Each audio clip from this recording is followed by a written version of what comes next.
Welcome to the Plastic Surgery Secrets Talk, a podcast where we go behind the scenes of everything in the plastic surgery and aesthetics world. I'm Dr. Jeffrey Spiegel. And I'm Dr. Onir from the Spiegel Center just outside of Boston. Today we'll be going over plastic surgery and aesthetics trends in 2023. Well, let's talk about plastic surgery in 2023. 2022 was one of the busiest years in plastic surgery history. I mean, I don't think since they were cutting off people's noses in ancient India when people were stealing things or things like that has plastic surgery been so trendy and booming. And you can credit a lot of things. You've got Instagram going on. You have people getting used to seeing themselves on the screen with Zoom and all those kinds of things. And, importantly, you have the lingering effects of the pandemic from 2019 and 2020. It really started in 2020 here in the United States, with people kind of changing what they were focusing on and looking more into personal actualization and bettering themselves and presenting their best face and making themselves happy. And people needed to feel better. And when you look good, you always feel good. So in 2022, we saw a lot of things that were popular. And in another podcast, maybe sometime we'll talk about things that are going to start fading, because I think a bunch of the things that people liked in the past are going to start fading. But there are some clear things that are going to be very, very big and hot in 2023 and that we're excited about. So one of them relates especially to you. So you're right. It's non-surgical rhinoplasties. I mean, that is hotter than ever. People want instant gratification and they want to fix that one feature that's like right in the mid-face and you can't avoid it. No one can avoid their nose, right? So women, you want to see a nose that kind of fades away, like you just don't really recognize it or see it.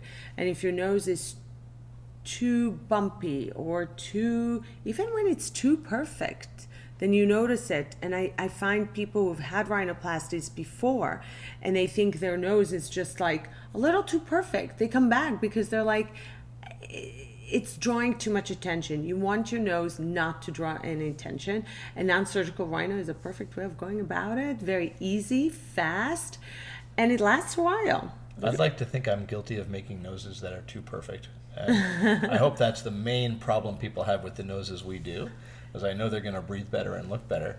But in the time we've been talking, we already could have done the equivalent of a rhinoplasty. I'm pretty fast with rhinoplasty. Nose surgery is something that, and all surgery, in fact, is something that you don't want to rush ever, but you want to work efficiently, because the longer a procedure takes, the more things start to swell and the more things start to get complicated, and you have less and less ability to get all those fine nuances exactly right.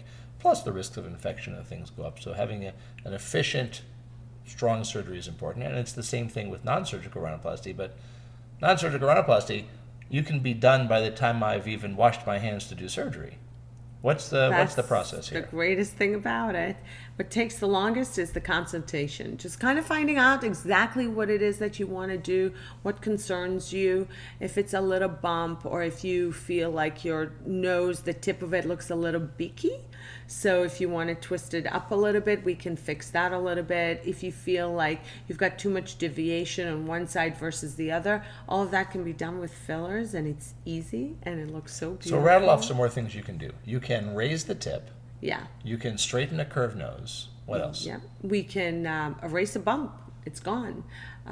We can, and a lot of times also on the sides of the nose by the eyes, you can fix that too and make the nose a little bit straighter. So if your nose looks like a triangle where it's too narrow by the eyes and gets a little bit more bulbous by the tip, it's unattractive because it looks really bumpy. Upside down ice cream cone. Yeah. So we can fix that too with a little bit of fillers actually in the upper eyelid. But we still sometimes will incorporate that into a non-surgical rhino. Putting a little filler in the upper eyelid makes a huge difference. So that's so interesting what you just said, and that's one of the reasons that these things aren't as simple as they might seem, because it might seem easy. Oh, I've got a bump on my nose. If I add some filler around it, it's going to look flatter. But that's not all there is to it, right? I mean, you just mentioned the eyelids, and who's going to think that has anything to do with it? And I know you're going lower on the face, too, to the chin and other areas, and it's all part of balancing, right? Right, so it's all about balancing the nose with the chin, and we spend a lot of time on it. We've written papers. In fact, there's a paper that's going to be published soon where I give other injectors and obviously the audience 7 parameters to look for how to get a non-surgical rhinoplasty just right. And some of those elements are key when people say, for example, that their noses get bigger, wider as they get older. That's not always the case. It's the tissues around the nose that are actually shrinking. So the upper eyelid is getting sunken in. The lower eyelid, what we call the tear trough region, gets a little sunken in because you're losing tissues as you get older. So that makes the nose appear larger. When we bring back those tissues in the upper eyelid, in the tear troughs, and make them more plump and beautiful and youthful, makes the nose a little smaller and back to what it was when you were younger. Yeah, that's right. If you have a mountain on the edge of the ocean, if the ocean recedes, the mountain looks taller, the same as if the mountain actually got taller. There you Absolutely go. right. So what can't you do with non-surgical rhinoplasty? There's got to be some role for me still. So, absolutely. So I can't fix deviated septum. So if you've got breathing issues or if, snoring, that kind of thing, that cannot be fixed with a non-surgical rhino. And let's face it, I also can't really make the nose smaller. And also if the nose is very deviated to one side versus the other, I can make it straighter and equal on both sides, but then it becomes a little bit too wide, and people don't like that either. So there's I'm not a place. Obsolete yet. No, not yet. That's good, right? And a non-surgical rhinoplasty is going to take 5 minutes, and a surgical rhinoplasty is going to take you about an hour, which doesn't seem that much different. But of course, the real difference is going to be in the recovery. People walk out from their non-surgical rhinoplasty looking good, and from their surgical rhinoplasty, they have a cast on their nose for a week, and it's probably about 10 to 12 days before they're going to start to look good. And that brings me up to something that's really important before we'll move on to another topic, which is when you look on Instagram and when you look on the internet and you see pictures of non-surgical rhinoplasties or rhinoplasties, a lot of people these days are showing pictures 1 second after the procedure was done, or in the surgical world, with the photo taken on the table. That doesn't count. Yeah. Anyone can make it look good for 1 second. You got to show it looking good later on. You got to see it looking good 6 weeks, 6 months, a year later. Staying looking good, that's the secret. And that's one of the secrets here that I'm telling you about. So look for that on people's before and after pictures. Okay. Yeah. And I also say, when we show our before and after pictures, we always have that step and repeat with the Spiegel Center in the background, so you can see the lettering and make sure that the before picture and the after picture are taken exactly at the same distance, so that so you can really compare the before picture to the after picture, because you certainly Not just don't making want it larger or smaller by the camera. Yeah, you can't do any kind of photo editing with all those Spiegel Center words and logos around. At least that would be too hard for me. Yeah. I'm sure you had some sort of AI app out there that can do that nowadays, but we certainly can't do that. Yeah. And you want to really see the before and after equally distanced, so you can really tell that the nose was changed exactly this, Yeah. So non-surgical rhinoplasty trending in 2023, and I'm going to give you a sneak preview now of 2024, which is going to be rhinoplasty is back. And I'll tell you why, because people in 2023 are going to do these non-surgical rhinos and love it and say, after doing it once, maybe twice, maybe 2025, people will be saying, now it's time for me to do this once and for all. And I'm going to use my filler time for other parts of the face. Trend number 2. Yeah, what is it? The opposite side of the body, the opposite side of the equator being your waist here, talking about butts. In the 1990s, Sir Mix-a-Lot said he liked big butts. Even before that, in the early 80s, Queen sang about fat-bottom girls. Big butts have sort of been in. BBLs, apple-bottom jeans, these things have been huge. But when you inject a lot of fat into the butt, you're going to get potential problems. You're going to get loss of definition. You're going to get a whole lot of cellulite, because it's hard to smooth out fat sometimes, especially underneath the relatively thin skin on the backside of the body, the butt area. And watch for this. In 2023, the trend is going to be for a full butt, but one that is tight and defined with a strong crease between the bottom of the butt and the thigh. When you see these trends in the media, when you see it on Instagram and things like that, you're going to see that people are talking squats. They're talking their donkey kicks. They're talking their various routines they're doing in the gym. From where I'm sitting now, I can see all the torture equipment that you use to keep yourself looking good and that I should be using more. I can see it over there, and I know that people are using it, and I see it online. And we're seeing it in the office, and you're going to see it a lot in 2023 because tight butts are in, and people are going to want fullness and definition. So let's talk fullness first. We're not talking gain a lot of weight so we can take it out and then inject it into your butt, leaving you with a flabby stomach and kind of a flabby butt. That's over. It's still happening in Miami, but Florida, you'll catch up with the rest of us soon.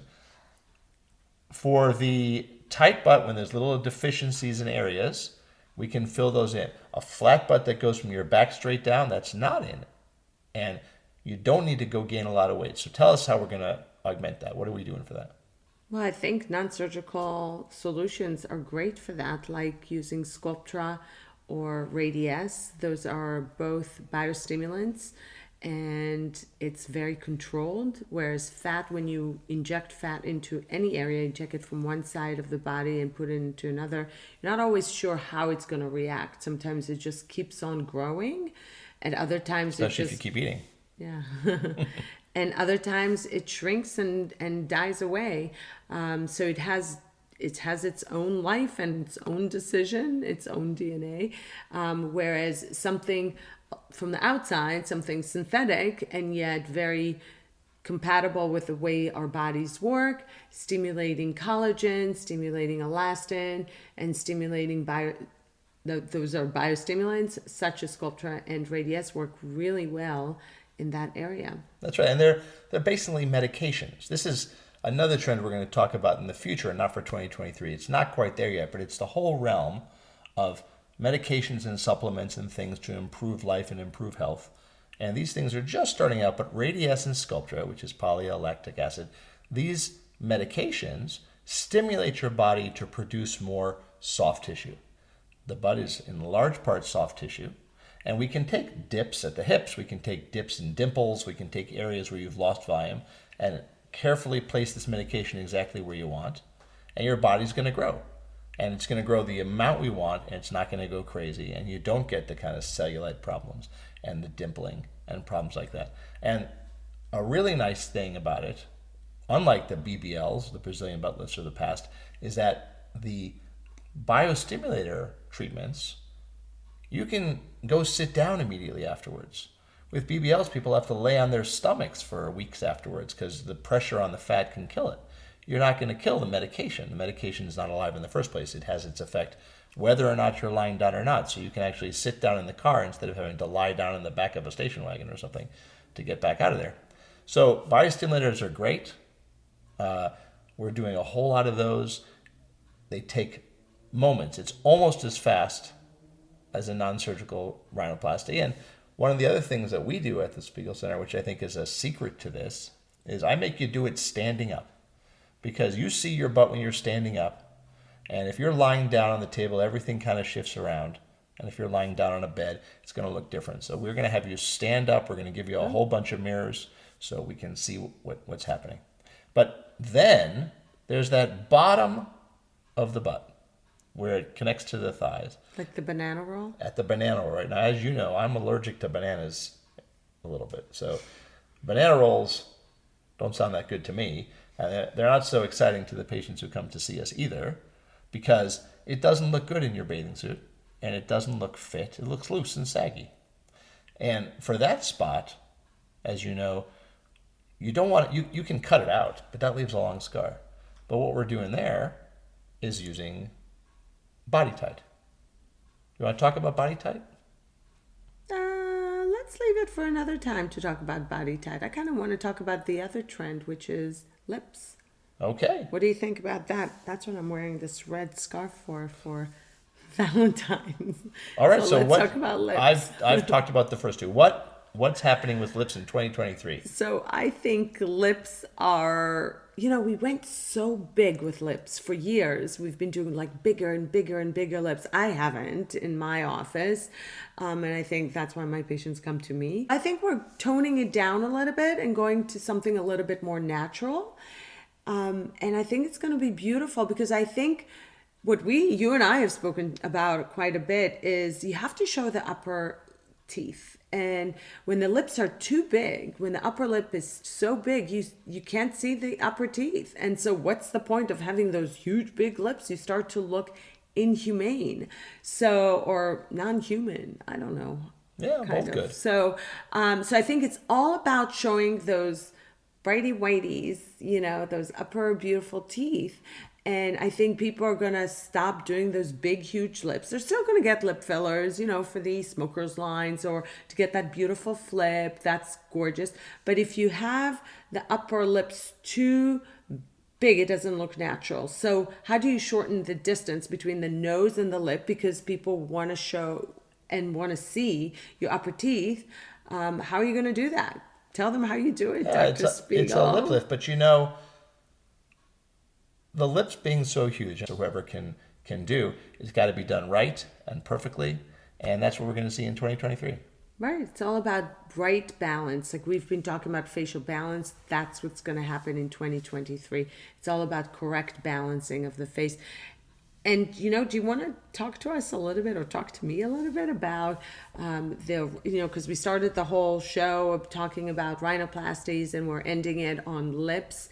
And you are one of the only surgeons, or maybe there are others who've learned from you to do a rhinoplasty with a lip lift. And that's a new innovation from our office also. No one was doing rhinoplasties with lip lifts because they didn't understand the anatomy and how to get it right. And it takes balancing, but like we said before, if you get surgeries done efficiently, your body heals better, things look better, and you get to your destination much faster. Well, this was fun. This was our first ever podcast.